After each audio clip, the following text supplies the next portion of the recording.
Hi, welcome to Piano Think.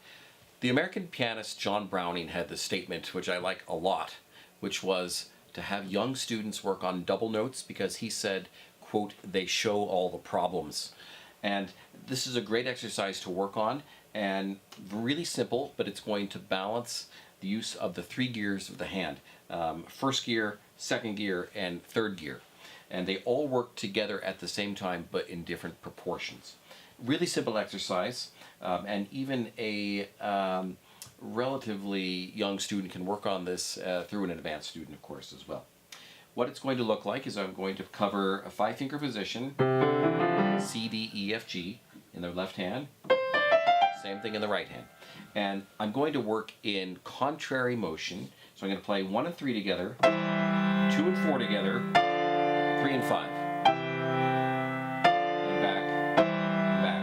And note that I'm playing this, again, in contrary motion, not in parallel motion. Parallel motion is quite a bit harder because, you know, your hands are not parallel.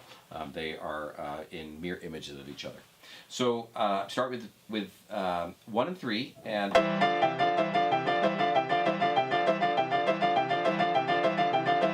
go back and forth. Here's what you want to look for. First, you want to make sure you have a sound that is a little bit like mine, articulated and clear, and not mumbled. Not like this. Here's how the different mechanisms all balance each other. I would say that maybe 15%, this is not exactly a scientific number, but a very small amount of the energy being expelled comes from my fingers. Of course, they have to play the notes themselves, but what I'm not doing is this. This is my fingers doing 100% of the work. And I always think this is a little bit like me driving down the freeway in first gear on my car. Like, yeah, you can get away with it for a small amount of time, but it's going to burn out your engine fast. But of course, my fingers have to play the notes themselves, but a larger motion that's occupying a larger percentage of the actual motions happening, maybe 30% of the motion, comes from my wrist, and it's making a small bounce. This kind of motion, it's what I call a pat the dog motion. I'm going to do it now mostly with a bounce. See this little bounce. And if you notice when you're playing, your fingers, and they might do this if you haven't done this a lot, your fingers might split, not play at the same time. Add more bounce, this will solve it right away. Okay, now I'm on second gear. I could get away with second gear on the freeway a little bit longer. I'd still be having very high RPMs, and this is not hugely efficient, but it's better than the fingers working. The problem with second gear is I can only do it so fast, and at a certain point, I really can't get it any faster, and I cannot sustain this motion for an extended period of time.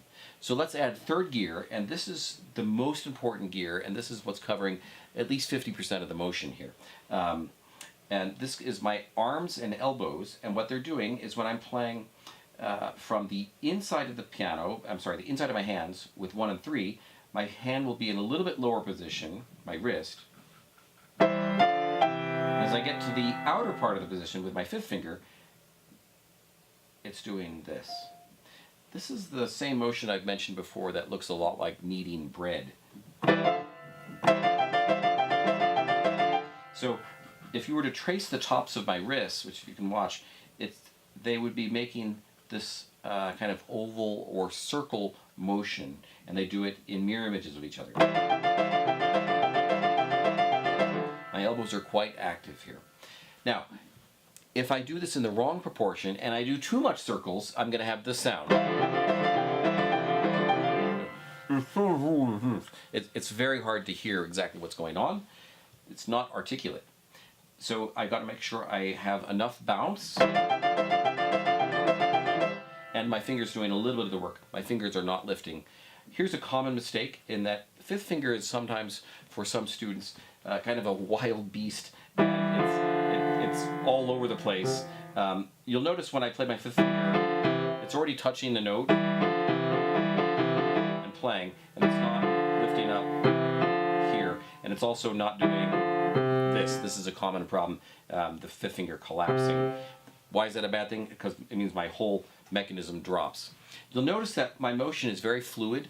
There is never any time when there is a sudden jerky motion, but it's pretty continual.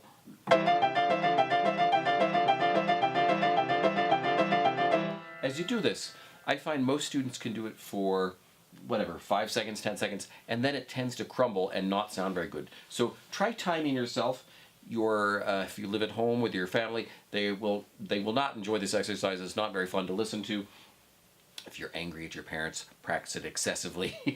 I'm joking, but try